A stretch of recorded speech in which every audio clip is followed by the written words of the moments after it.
वैसे तो काफ़ी ज़्यादा फैक्टर्स इन्वॉल्व हैं, लेकिन यहाँ पे मैं दो मेजर फैक्टर्स को डिस्कस करना चाहूँगा। नंबर वन, आपको पता है कि पाकिस्तान में सीए स्टूडेंट्स का कोई स्टाइपेंड इंक्रीज़ नहीं होता। ये जो साल बाद 1000 रुपये का इंक्रीज़ आ गया है जी, 8 या 10% स्टाइपेंड इंक्रीज़ कर दिया, तो ये एक्चुअल इंक्रीज़ नहीं होता अगर पाकिस्तान की इन्फ्लेशन को देखा जाए, इकनॉमिक कंडीशन को देखा जाए। इसको डिटेल में डिस्कस करेंगे। और दूसरा मेन फैक्टर है जी, जो पाकिस्तान में ऑडिट फर्म्स हैं, इसके कल्चर को, जो एनवायरनमेंट को, ये बहुत ज़्यादा वेरी करता है। और इसको मैं एक प्रैक्टिकल एग्जांपल के साथ आपके साथ शेयर करना चाहूँगा, और बहुत इंपॉर्टेंट ये आपके लिए वीडियो होगी। आपने ये चैनल ज़रूर सब्सक्राइब करना है और अपने फ्रेंड्स के साथ ये ज़रूर शेयर कीजिएगा। मैं आपको पहले बता रहा हूँ, बहुत इंपॉर्टेंट होगी ये। और सबसे पहले मैं बात ही ऑडिट फर्म के इन्वायरमेंट पे कर लेता हूँ। आपको पता है कि जो ऑडिट फर्म्स होती हैं, उन्होंने कंपनीज़ को ऑडिट करना होता है, और लेट्स से उन्होंने 100 के करीब कंपनीज़ को ऑडिट किया, तो वो ऑडिट की क्वालिटी क्या थी, तो ये तो ICAP ने भी देखना होता है। और अगर वो कंपनी या जो ऑडिट फर्म है वो ग्लोबली ऑपरेट करती है, तो उन्होंने कुछ 5, 7 या 10 के करीब ऑडिट्स को सिलेक्ट कर लिया और उसमें से रिव्यू कर लिया कि हाँ, क्या क्वालिटी मेंटेन है या नहीं है। तो एक बार ऐसे हुआ इत्तेफाक से कि एक कंपनी को यहाँ से पाकिस्तान से फ़िलिपीन में अपने कुछ क्लाइंट को रिव्यू करवाने के लिए जाना पड़ा। तो अभी वहाँ पे जो कल्चर था लोगों को काम करने का, और पाकिस्तान में जो कल्चर था, वो बड़ा ज़मीन आसमान का फ़र्क था। अभी फॉर एग्जांपल आप ये समझे कि सुबह 9 बजे का अगर टाइम दिया गया है कि आपने इस मीटिंग में आना है, तो वहाँ पे जो पाकिस्तानी हमारे दोस्त हैं जनाब, वो जा रहे हैं 10 बजे।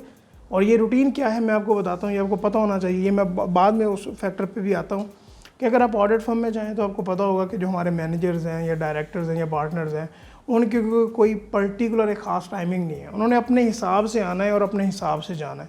तो जब तक वो मैनेजर, पार्टनर या डायरेक्टर ऑफिस में बैठे हुए हैं, उन्होंने आपको भी बिठाना है।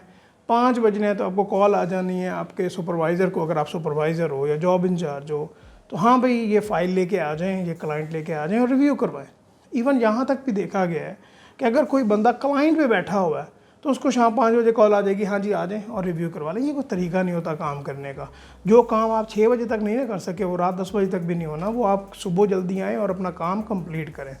फ़िलिपीन वाली बात मैंने क्यों की थी कि वहाँ पे लोग टाइमिंग का बहुत ज़्यादा ख्याल रखते हैं कि उन्होंने अगर सुबह 9 बजे काम स्टार्ट करना है तो वो 5 मिनट पहले आते हैं, और अगर 6 बजे काम ख़त्म करना है तो 5 मिनट पहले वो अपना डेली काम ख़त्म करते हैं।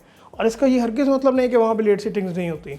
हाँ, जब लेट सिटिंग करना होती है तो वो लेट सिटिंग भी होती है, और वो लेट सिटिंग काउंट भी होती है, जिसको वो मोनेटाइज़ करते हैं, जिसको मॉनेटरी बेनिफिट दिया जाता है अपने एम्प्लॉयज़ को। लेकिन क्या पाकिस्तान में ऐसा होता है?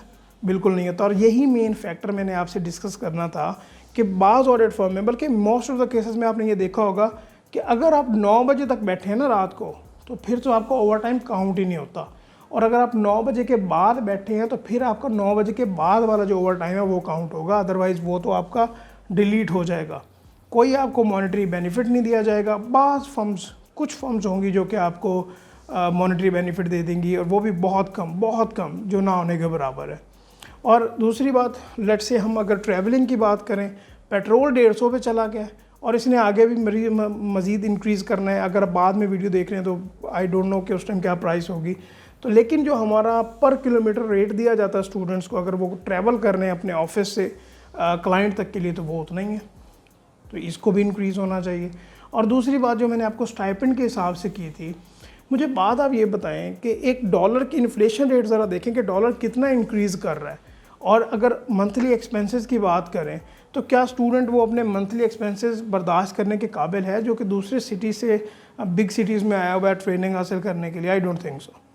तो ये काफ़ी ज़्यादा स्टूडेंट्स को बात डिस्करेज कर रही है कि एक तो ऑफिस में लेट सिटिंग, ऑडिट फर्म में वो साथ कोई काम नहीं कर सकते, ये ICAP की रिस्ट्रिक्शन, और फिर ऊपर से स्टाइपेंड इतना लो है। एटलीस्ट अगर आप फुल टाइम जॉब ले रहे हैं, 3.5 साल 4 साल का ट्रेनिंग पीरियड है, तो एटलीस्ट 25,000 मिनिमम स्टाइपेंड होना चाहिए कि वो अपने कम से कम एक्सपेंसेस तो बेयर कर ले।